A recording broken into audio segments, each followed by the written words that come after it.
देश के सभी लोकसभा सीटों में अगर कुछ हाई प्रोफाइल सीटों की चर्चा होगी तो उसमें पटना साहिब लोकसभा सीट का नाम जरूर आएगा। हालांकि इस सीट का चुनावी इतिहास ज्यादा लंबा नहीं है, लेकिन इस सीट से बड़ा दिलचस्प सियासी खेल खेला जाता रहा है। तो चलिए बिहार की राजधानी पटना जिन 2 लोकसभा क्षेत्रों में बटा है उसमें से एक पटना साहिब लोकसभा सीट की बात करते हैं। सिखों के 10वें गुरु गुरु गोविंद सिंह की जन्मस्थली दुनिया भर में मशहूर तख्त हरिमंदिर साहिब के नाम पर इस क्षेत्र का नाम पटना साहिब रखा गया है। कहते हैं ना, बिहार के लोगों की रगों में राजनीति बहती है। तो बिहार की राजनीति का केंद्र बिहार की राजधानी पटना को समझना है तो एक नजर इसके इतिहास पर डालना बेहद जरूरी है। पटना आज से नहीं, हजारों सालों से सत्ता और राजनीति का केंद्र रहा है। पटना सम्राट चंद्रगुप्त मौर्य, समुद्रगुप्त, चक्रवर्ती सम्राट अशोक जैसे पराक्रमी शासकों की यह राजधानी रही है। तो यह धरती राजनीति के मंजे हुए खिलाड़ी, अर्थशास्त्र के प्रकांड विद्वान कौटिल्य जैसे विद्वान की कर्म भूमि भी रही है। पटना एक प्राचीन शहर है जो हमेशा ऐतिहासिक, सांस्कृतिक और धार्मिक रूप से महत्वपूर्ण रहा। यह शहर हिंदू, सिख और जैन भक्तों के लिए कई तीर्थ स्थलों और कई प्राचीन संरचनाओं का घर है। देश के शक्ति पीठों में से एक पटन देवी पटना साहिब में ही स्थित है। तो पटना कभी नंद वंश, मौर्य साम्राज्य, गुप्त साम्राज्य और शुंग वंश जैसे विभिन्न साम्राज्यों की राजधानी हुआ करती थी। 600 ईसा पूर्व पटना का पुराना नाम पाटलिपुत्र या पाटलिपट्टन था, जो काल क्रम में बदलता चला गया। पाटली ग्राम, कुसुमपुर, अजीमाबाद और आधुनिक दौर में पटना नाम से यह जाना जाता है। बहरहाल पटना साहिब साल 2008 में परिसीमन के बाद एक लोकसभा सीट के रूप में अस्तित्व में आया और साल 2009 में इस सीट पर पहला लोकसभा चुनाव हुआ। इसके पहले यह सीट पटना लोकसभा के नाम से जानी जाती थी। बताते चले कि आजादी के बाद वर्ष 1952 में जब पहला लोकसभा चुनाव हुआ उस समय पटना में 4 लोकसभा क्षेत्र थे: पाटलिपुत्र, पटना मध्य, पटना पूर्वी और पटना शाहाबाद। 1952 में पाटलिपुत्र से भारतीय राष्ट्रीय कांग्रेस के सारंगधर सिन्हा सांसद बने तो पटना सेंट्रल से कांग्रेस के ही कैलाशपति सिन्हा सांसद चुने गए और पटना पूर्व से कांग्रेस की सबसे युवा नेत्री तारकेश्वरी सिन्हा सांसद चुनी गई थी। आजकल हम जिस पटना साहिब की बात कर रहे हैं उस जमाने में यही पटना पूर्वी लोकसभा सीट होती थी। तो तारकेश्वरी सिन्हा एक तेज तर्रार महिला स्वतंत्रता सेनानी, जिन्होंने महज 26 साल की उम्र में सांसद बनने का गौरव प्राप्त किया, जो देश की पहली महिला राजनेताओं में से एक थी जिन्होंने भारत छोड़ो आंदोलन में सक्रिय भूमिका निभाई। वह 1952 में पटना पूर्व से निर्वाचित होकर संसद पहुंची। उसके बाद वह 1957, 1962 और 1967 में बाढ़ निर्वाचित क्षेत्र से लोकसभा के लिए फिर से चुनी गयी। बाद में पटना और बाढ़ लोकसभा सीट को नए परिसीमन में खत्म कर दिया गया। वर्ष 2008 में पटना साहिब और पाटलिपुत्र लोकसभा का गठन हुआ।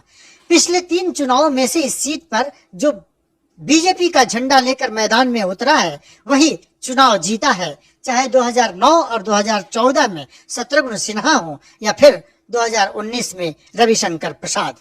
गौरतलब है कि पटना साहिब लोकसभा क्षेत्र में 6 विधानसभा सीटें आती हैं। इन विधानसभा सीटों में बख्तियारपुर, बांकीपुर, कुम्हरार, पटना साहिब, दीघा और फतुहा सीटें शामिल हैं। इनमें से 5 सीटें बीजेपी के पास हैं, सिर्फ फतुहा सीट आरजेडी के पास है।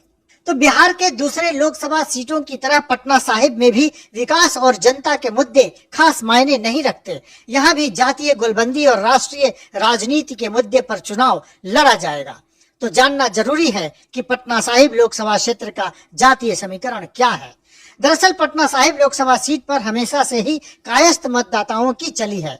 इसके अलावा यादव वोटरों का दबदबा भी इस सीट पर है।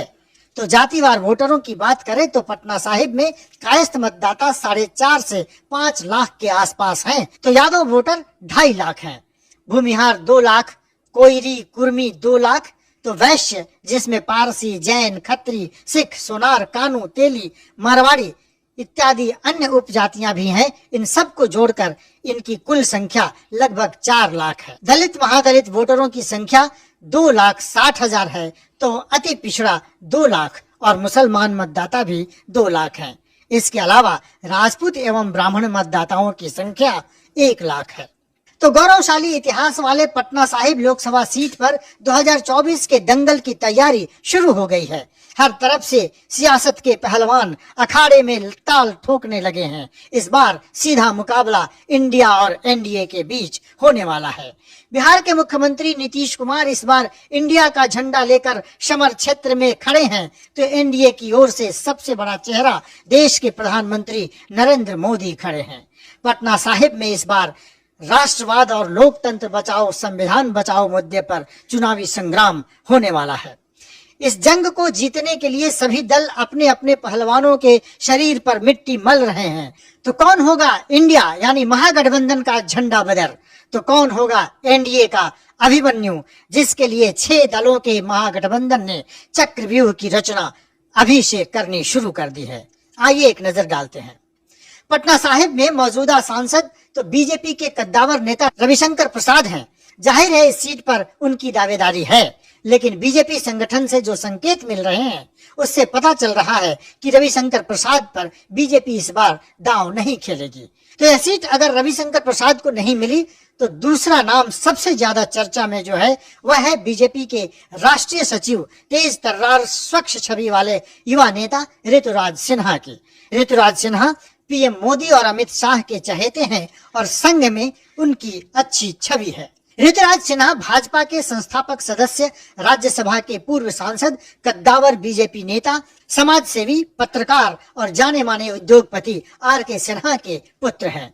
पटना साहिब सीट पर ऋतुराज सिन्हा की दावेदारी के कई पुख्ता कारण हैं। ऋतुराज सिन्हा इन दिनों बीजेपी के भीतर बड़ा कद है, जिसका अंदाजा आप इस बात से लगा सकते हैं कि हाल ही में बीजेपी के राष्ट्रीय अध्यक्ष जेपी नड्डा ने जो केंद्रीय टीम का ऐलान किया उसमें बिहार में से एकमात्र ऋतुराज सिन्हा ही एक चेहरा है। ऋतुराज सिन्हा वर्ष 2005-06 में भाजपा के सक्रिय सदस्य बने। 2011-12 में दिल्ली विधानसभा चुनाव में उन्होंने महत्वपूर्ण भूमिका निभाई। उनके संगठन शक्ति को देखकर पार्टी ने 2013 में उन्हें राष्ट्रीय कैंपेन से जोड़ा, तो 2014 के लोकसभा चुनाव में भी बिहार में ऋतुराज सिन्हा को पार्टी ने बड़ी जिम्मेदारी दी। 2019 के लोकसभा चुनाव में भी राष्ट्रीय चुनाव अभियान समिति के सदस्य के रूप में उन्हें महत्वपूर्ण दायित्व सौंपा गया। 2021 में ऋतुराज सिन्हा को भाजपा ने पहली बार राष्ट्रीय मंत्री का दायित्व सौंपा। 2022 में ऋतुराज सिन्हा भारत के राष्ट्रपति के लिए होने वाले चुनाव प्रबंधन समिति में सम्मिलित हुए। इसके बाद केंद्रीय नेतृत्व में उन्हें पूर्वोत्तर राज्यों का सह प्रभारी बना दिया। ऋतुराज सिन्हा को पार्टी ने जो भी टास्क दिए उसे उन्होंने बखूबी निभाया है।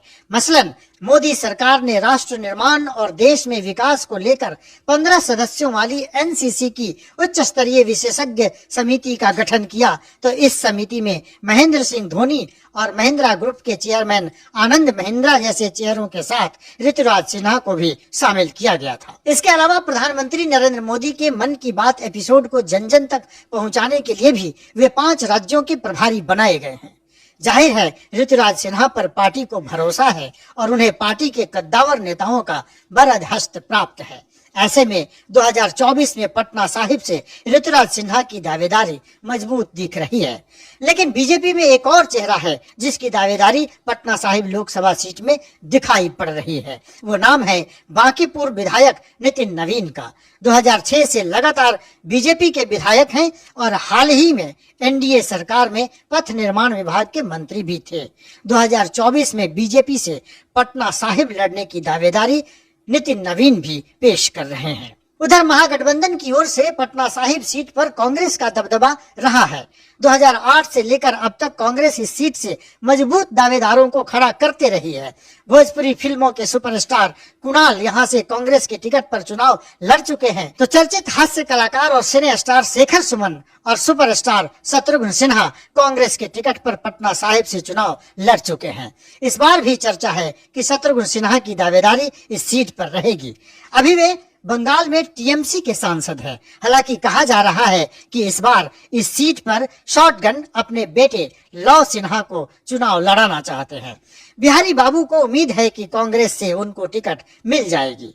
चूंकि शुरू से कांग्रेस का इस सीट पर दावा रहा है, तो हर प्रत्याशी कांग्रेस को लुभाने में जुटा हुआ है। कांग्रेस के पूर्व अध्यक्ष अनिल शर्मा टिकट पाने के लिए फील्डिंग कर रहे हैं, तो उधर पूर्व एमएलसी और नीतीश कुमार के खास जेडीयू प्रवक्ता रणवीर नंदन भी दावेदारी पेश कर रहे हैं। रणवीर नंदन पहले बीजेपी में भी रह चुके हैं। पटना साहिब के मतदाताओं में उनकी पकड़ अच्छी है। इसके अलावा रणवीर नंदन में संगठन शक्ति जबरदस्त है। ऐसे में यदि रणवीर नंदन प्रत्याशी हुए तो बीजेपी उम्मीदवार की राह के रोड़ा साबित हो सकते हैं। तो बड़े दिलचस्प मोड़ पर है पटना साहिब के सियासी जंग की कहानी। किसके सिर पर होगा पटना साहिब का ताज?